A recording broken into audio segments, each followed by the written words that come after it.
Jimmy, man, college football playoffs. We are at the point where it's time for the major shakeups. Right? We saw some L's. And I think that now we need to go ahead and change up who we're thinking about to who we were thinking about. Okay. So Ohio State went out there. They went and grabbed Michigan State and beat Michigan State with Michigan State. I mean, I don't know what to say. Jimmy, I don't know what to say about this game. They beat them. What was that final score? Like 56-7. 56-7. And then, of course, Georgia Bulldogs go out there and they play the School of the Blind.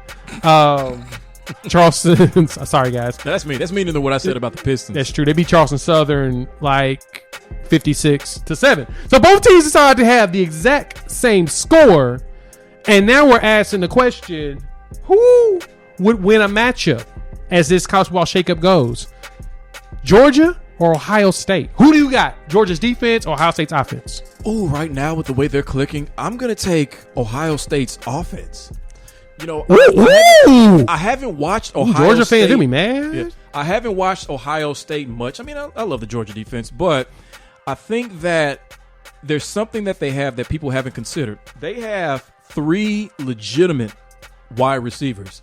2 of them we expect, Olave and Wilson, we expect to get drafted somewhere in the first round, but they're second and third in passing yards to another receiver on the roster who I've never heard of, Smith something. That's literally his last name, right? So what does that tell me? That tells me that they have multiple options in the passing game, and that they're not just one receiver centric, that they spread the ball around fairly evenly, because at the end of the season, they're going to have 3 receivers over 1,000 yards.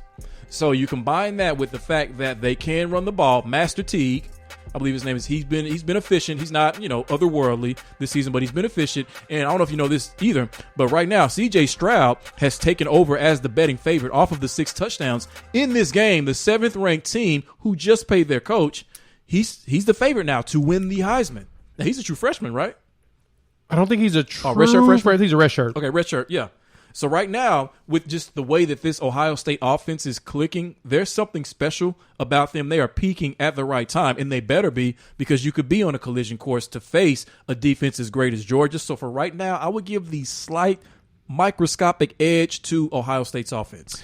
Oh, man, I'm still going to stick to Georgia's defense. The efficiency, they're ridiculous. They've only given up more than 10 points to one team, and that was my Volunteers. Yep. Mainly because they have a very explosive offense, but that may be a problem for them with this Ohio State team. Ohio State's offense is up, like you said, they have 3 wide receivers that are obscene, and then they've got a run game that can go right behind it. You know what I'm saying? So Trayvon Henderson out here dipping on folk. They got Master Teague the third. Master Teague out there just dipping on them. So they've got so many options to do it. And the funny thing is, like you said, Michigan State out here paying Mel Tucker because they're so desperate to have a good coach and want him to stick around. Because what was that? D'Antonio, he's been there for I feel like 20 years almost. Yeah. It ain't been that long, but he had been there for a good 10 plus years. So losing him as your coach and then trying to figure out what's next is tough, and I get that. So you get Mel Tucker in there, he rebounds the team the next year, gets Kenneth Walker III and a few other transfers to come in. Which, did you know that Kenneth Walker III played at Wake Forest last year? I did not know that. No, he played at Wake Forest, and Wake Forest at one point was undefeated this year. What if he would have stayed? Another discussion. But he was able to convince him to come there, and they're 9-2, which is a great thing for them. That's something that they need for the program, so they try to revamp themselves. But Ohio State is absurd. It's just not fair how great Ohio State is every year in conference. They just beat the dog snot out of Big Ten teams every year. Most of the time, their losses is non-conference. So I'm still going to pick Georgia's defense because I just think that an SEC defense is just strong enough to stop these Ohio State's offense, which we've seen in years past. Last year, Ohio State, Justin Fields and them struggle. We've seen it before, even though we've seen Ohio State also win a national championship with that. I just don't see them out doing them. So with that, now the College Football Playoff Committee needs to figure out how to line up us getting Ohio State versus Georgia in the playoffs. So I'm expecting that it's going to be, because right now in the AP it's Georgia 1, Ohio State 2. Who's right behind them? Probably 3. Bama or Cincy. Bama's 3. Cincy was 4. Mm-hmm. So right now that's what it looks like, and I can assume that it's going to stay either the same or we will see either Notre Dame. If as long as Cincinnati stays undefeated, I see them moving up or staying in there at least, and then Notre Dame possibly moving in, because I don't see Alabama beating Georgia, and you can't put a 2-loss Alabama in the playoff with all these 1-loss teams behind them. No, absolutely not. So the path for Oklahoma and Oklahoma State is you got to win these 2 games in a row. Yes. Period. Oklahoma State has to beat OU and then beat potentially Baylor in the Big 12 championship. Mm-hmm.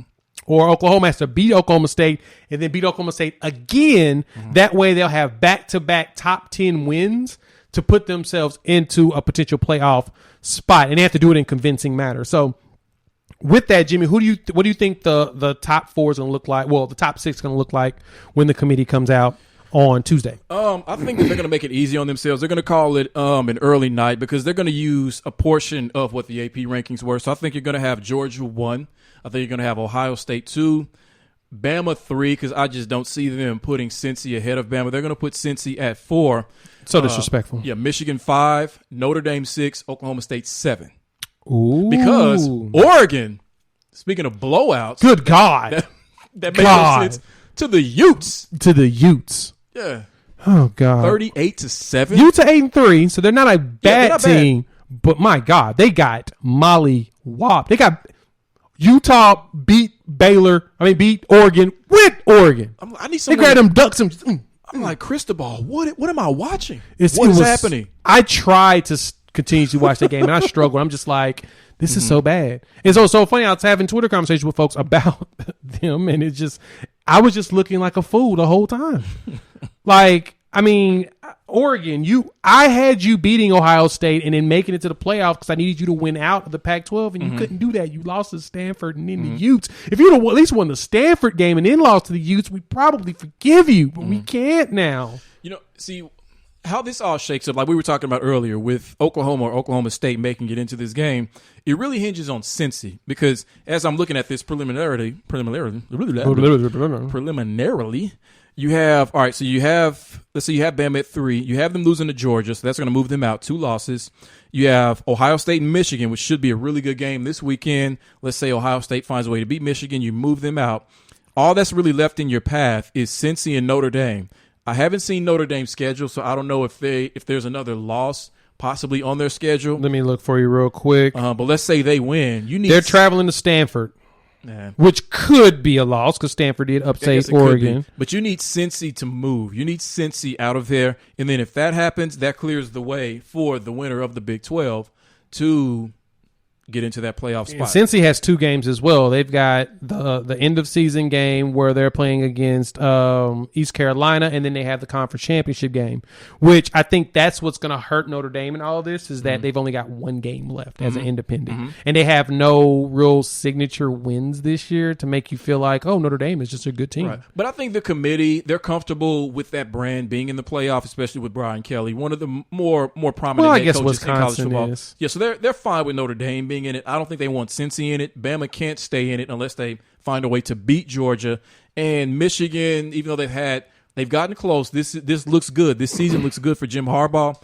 They've got to get out of the way as well. You can't put Notre Dame in over Cincy though. You have to put at this point. No, Cincy you can't beat Notre Dame in Notre Dame. You can't be that disrespectful. Go ahead and put Cincy in there.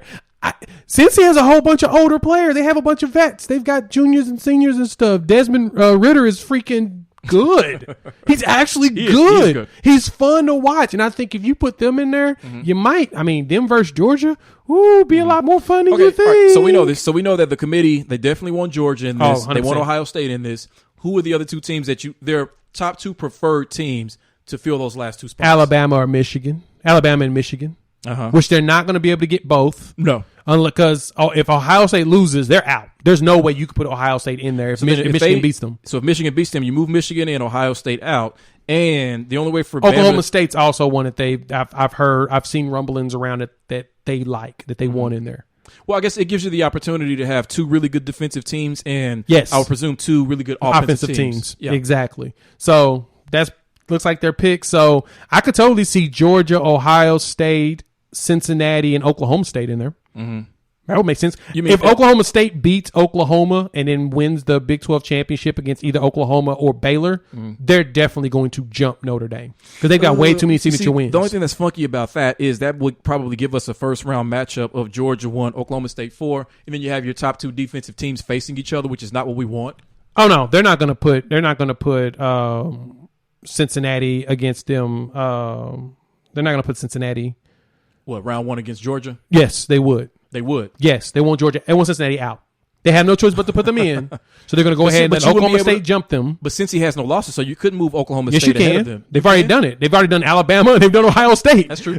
So it's not like it's impossible. Okay. They don't want Cincinnati in there. And I'm sorry, Bearcats. It's not me. I want Cincinnati at the number 2 seed personally. But the committee don't want y'all in there because the committee's disrespectful, and we've seen that year after year after year. So since we've seen that, we know what's going to happen. So yeah, I would prefer that they give Cincinnati the respect and let them play the number 2. But what they're going to do is if Oklahoma State does end up following a full undefeated and win these next 2 games, Oklahoma State will be moved up to number 3. And then they will play Ohio State. So it'll be offense versus defense. That'd be a fantastic first And then you'll have Georgia, Cincinnati, which is offense versus defense. Oh, that'd be fantastic. That would be great. That's exactly what I want as a shadow member of the community. Of the committee. Yeah. I want that. I want that too. I'm betting even more money on Oklahoma State to win that game. So.